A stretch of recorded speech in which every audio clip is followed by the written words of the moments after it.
Good evening guys, welcome back to my YouTube channel exam solution 1.0। नमस्कार दोस्तों, मैं विजेंद्र स्वामी एक बार फिर आप सभी का इस यूट्यूब परिवार में हार्दिक स्वागत अभिनंदन करता हूं।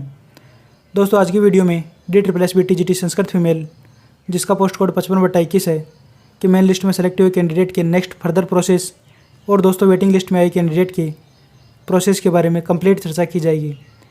दोस्तों DSSB संस्कृत फीमेल में चयनित सभी कैंडिडेट को बहुत अधिक बधाई और शुभकामनाएं।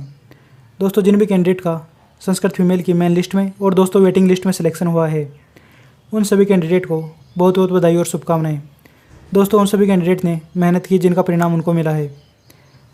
दोस्तों DSSB संस्कृत फीमेल जिसमें टोटल वैकेंसीज़ 1159। दोस्तों इन 1159 वैकेंसीज़ में से 944 वैकेंसीज़ ही फुलफिल हो पाई हैं। दोस्तों बाकी वैकेंसीज़ वैकेंट रही हैं। 1159 माइनस 944 बराबर 215 सीट्स वैकेंट रही हैं। दोस्तों ये 215 सीट्स नेक्स्ट वैकेंसीज़ में ऐड होकर आएंगी। यहाँ पर दोस्तों OBC कैटेगरी की 281 सीट्स थी। इन 281 सीट्स में से मात्र 88 सीट्स ही फुलफिल हो पाई हैं।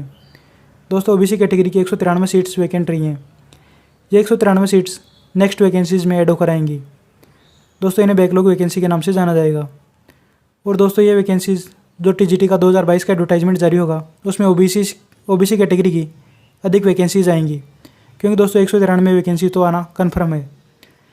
दोस्तों इसके अलावा EWS और PWD कैटेगरी में भी सीट्स वैकेंट रही हैं।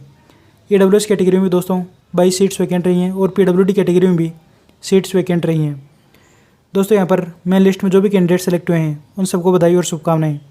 दोस्तों अब उन कैंडिडेट को edudel.nic.in वेबसाइट को विजिट करते रहना है, क्योंकि दोस्तों नेक्स्ट प्रोसेस अब DOE द्वारा तय किया जाएगा।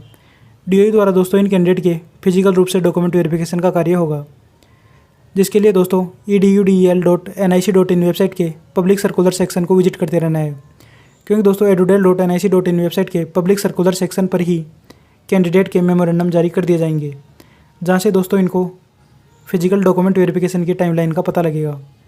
दोस्तों मेमोरेंडम को आप डाउनलोड करके रखना है और दोस्तों जिस टाइम और डेट पर आपको फिजिकल DV के लिए बुलाया जाएगा वहाँ दोस्तों आपको उपस्थित होना है। फिजिकल डॉक्यूमेंट वेरिफिकेशन के लिए जिन डॉक्यूमेंट्स की आवश्यकता होगी उनसे संबंधित एक वीडियो अपने चैनल पर प्रोवाइड करवा दिया गया है, जिसे कैंडिडेट आप देख सकते हैं। इसके साथ ही दोस्तों इन कैंडिडेट को एक्सेप्टेंस फॉर्म और अटेस्टेशन फॉर्म की 3 फोटोकॉपी भी लेकर जानी है, जिसे दोस्तों edudel.nic.in वेबसाइट के RR सेक्शन से डाउनलोड किया जा सकता है।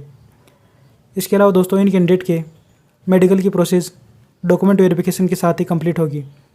दोस्तों त्यागराज स्पोर्ट्स कॉम्प्लेक्स में कैंडिडेट के सामूहिक रूप से डॉक्यूमेंट वेरिफिकेशन कराए जा रहे हैं।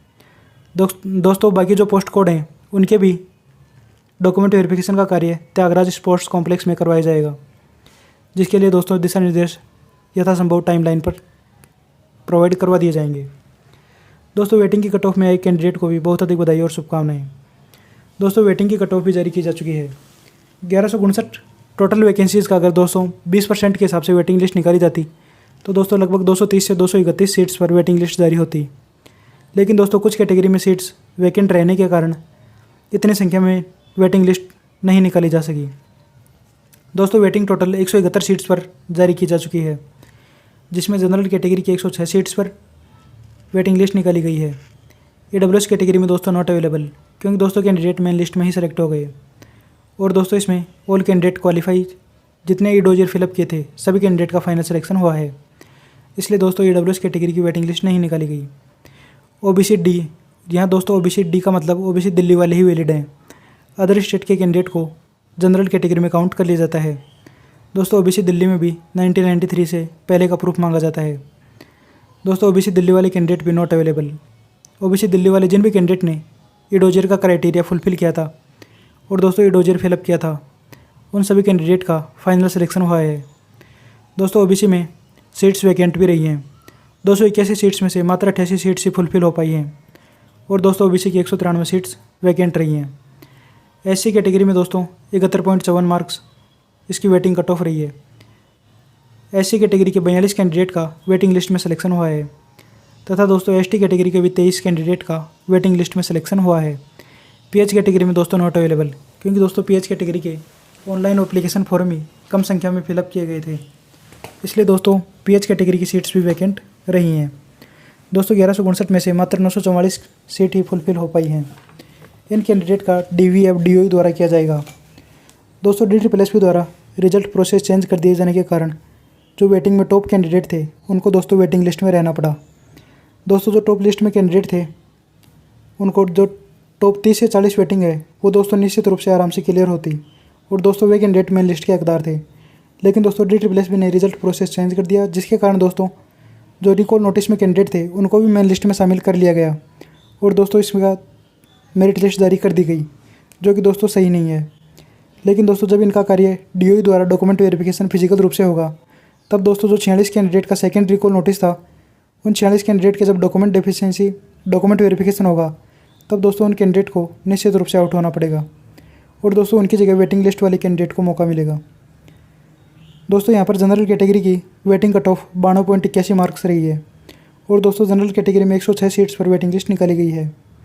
अगर दोस्तों जनरल कैटेगरी की टोटल 106 सीट्स फुलफिल हो पाती हैं तब दोस्तों 92.81 मार्क्स से कम मार्क्स वाले कैंडिडेट के भी सिलेक्शन की संभावनाएं रहेंगी।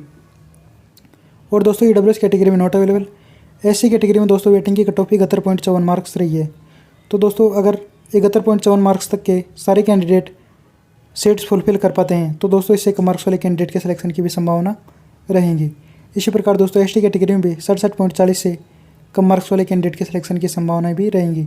अगर दोस्तों ये ऑल सीट्स फुलफिल हो पाती हैं तब दोस्तों यहाँ पर जैसे DSSP TGT संस्कृत फीमेल में जिन कैंडिडेट का सिलेक्शन हुआ है उन्हीं कैंडिडेट का अगर DSSP TGT SST फीमेल में सिलेक्शन होता है और दोस्तों कुछ कैंडिडेट का हिंदी फीमेल में सिलेक्शन होता है तो दोस्तों वे किसी एक पोस्ट कोड में ही ज्वाइन करेंगे।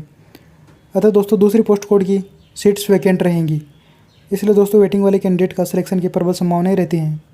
इसके अलावा दोस्तों कुछ कैंडिडेट जिनका PGT, NVS, KVS, UP PGT, RPSC इत्यादि में फर्स्ट ग्रेड पोस्ट में सिलेक्शन हो रखा है वे दोस्तों यहाँ DSSP TGT की पोस्ट पर ज्वाइन नहीं करेंगे।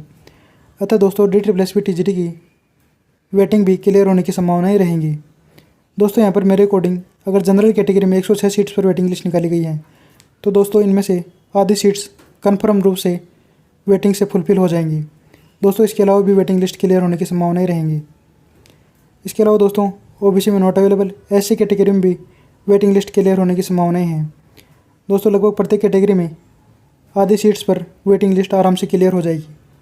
इसके अलावा भी दोस्तों वेटिंग लिस्ट होने की संभावनाएं रहेंगी। दोस्तों इनके अलावा जिन कैंडिडेट का वेटिंग लिस्ट में भी सिलेक्शन नहीं हुआ है उन कैंडिडेट को निराश होने की आवश्यकता नहीं है। दोस्तों उन कैंडिडेट को निरंतर रूप से अपनी पढ़ाई जारी रखनी है और दोस्तों DSSP द्वारा TGT 2022 का एडवर्टाइजमेंट सितंबर या अक्टूबर मंथ में जारी कर दिया जाएगा, जिसके लिए दोस्तों आपको अभी से प्रिपरेशन स्टार्ट कर देनी है और दोस्तों एक सीट 2022 की वैकेंसी में लेकर जाना है। इसलिए दोस्तों अपनी तैयारी को जारी रखें और दोस्तों निराश ना होएं, क्योंकि दोस्तों वेटिंग लिस्ट भी क्लियर होने में कम से कम 5 से 6 महीने का टाइम लगेगा, क्योंकि दोस्तों अभी मेन लिस्ट वाले कैंडिडेट को ज्वाइनिंग दी जाएगी, जिसके बाद दोस्तों अगर जो कैंडिडेट ज्वाइन नहीं करते हैं उनकी जगह वेटिंग लिस्ट निकाली जाएगी।